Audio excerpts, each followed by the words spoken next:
Gravitational potential energy, it is the second characteristic of the gravitational field.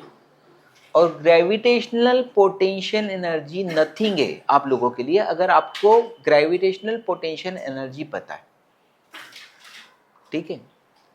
तो there are two definitions of the gravitational potential energy. There are two definition of gravitational potential. Gravitational potential ये किसका function होगा, किसी gravitational field में किसी point का। ये gravitational field है, इसमें ये पॉइंट है P।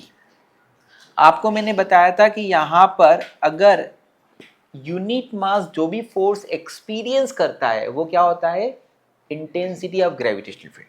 क्या बोला था, यूनिट मास जितना भी फोर्स एक्सपीरियंस करता है वो क्या होता है,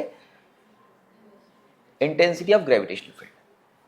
और यहां पर अगर मुझे ग्रेविटेशनल पोटेंशियल निकालना है तो gravitational potential at a point in gravitational field is defined as gravitational potential energy stored in unit mass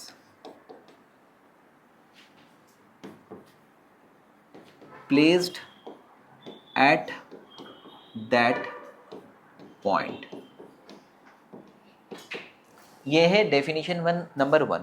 म्हणजे व्हाट, यहां पर अगर मैं यूनिट मास रखूंगा तो उसकी जो ग्रेविटेशनल पोटेंशियल एनर्जी होगी ना उस यूनिट मास की, सिंगल पार्टिकल की, उसको क्या कहेंगे, ग्रेविटेशनल पोटेंशियल।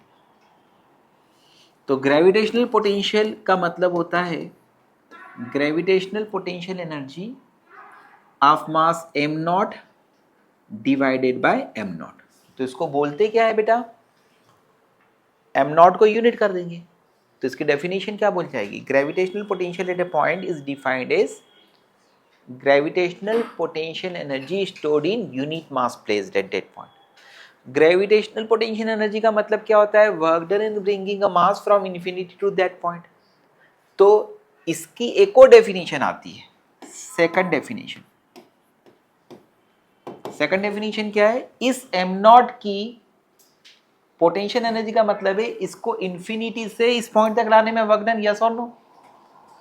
तो किसी भी पॉइंट पर जो कि ग्रेविटेशनल फील्ड में उसकी पोटेंशियल एनर्जी का मतलब होता है work done in bringing a unit mass from infinity to that point. बस ये एक और डेफिनेशन। तो लिखा देता हूं मैं, gravitational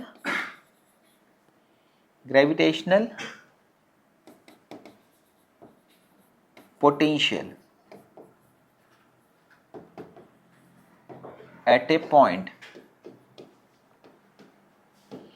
is defined as work done in bringing unit mass from infinity to that point। Got it? समझ गए? तो दो तरह की डेफिनेशन है मित्रों। फार्मूला मैं लिखा देता हूं, वो फार्मूला भी एक तरह से ये सारी चीजों को ही कंफर्म करता है। Gravitational potential at point P is equal to क्या होगा, gravitational potential energy stored in mass m naught placed at point P divided by m naught। Gravitational potential energy of mass m naught का मतलब क्या होगा, minus of fc vector dot ds vector from infinity to P divided by m naught। तो gravitational potential का एक और formula क्या आ गया, fc upon m naught, conservative force upon m naught क्या होता है, intensity of gravitational field, yes और नो। तो ये आएगा minus of eg vector dot ds vector from infinity to P। ये पोटेंशियल एट पॉइंट का फॉर्मूला आ गया। ठीक है, तो ये एक रिलेशन भी है किसके लिए, ग्रेविटेशनल पोटेंशियल के लिए। अगर मुझे दो पॉइंट्स के बीच में पोटेंशियल डिफरेंस निकालना है, Vp माइनस वी करना है, तो minus of Q2P Eg vector dot ds vector करके भी निकाल सकता हूँ। अगर मैं इसको छोटे से चीज के लिए लेता हूँ तो इन दोनों का डिफरेंस dv होगा, तो वहाँ पे इंटीग्रेशन हट जाएगा, तो वो होगा minus of Eg dot ds, है ना। अब मैं इसको लिख सकता हूँ कि intensity of gravitational field is equal to minus of dv by dr।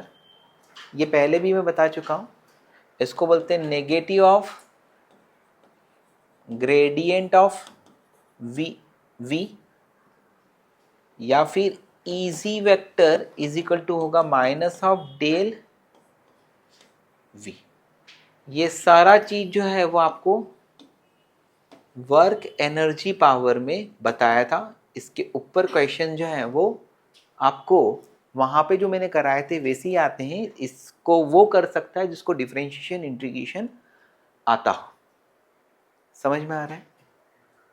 तो कुल मिलाकर ग्रेविटेशनल पोटेंशियल ये मैंने आपको बताया। इसकी डेफिनेशन है कि किसी पॉइंट पर ग्रेविटेशनल पोटेंशियल इस पॉइंट पर निकालना है तो हमें क्या करना पड़ेगा, यूनिट मास को इन्फिनिटी से यहाँ तक लाने में जो वर्क होगा वो, या फिर यहाँ पर एक यूनिट मास को रखने पर उसमें जो पोटेंशियल एनर्जी स्टोर होगी वह।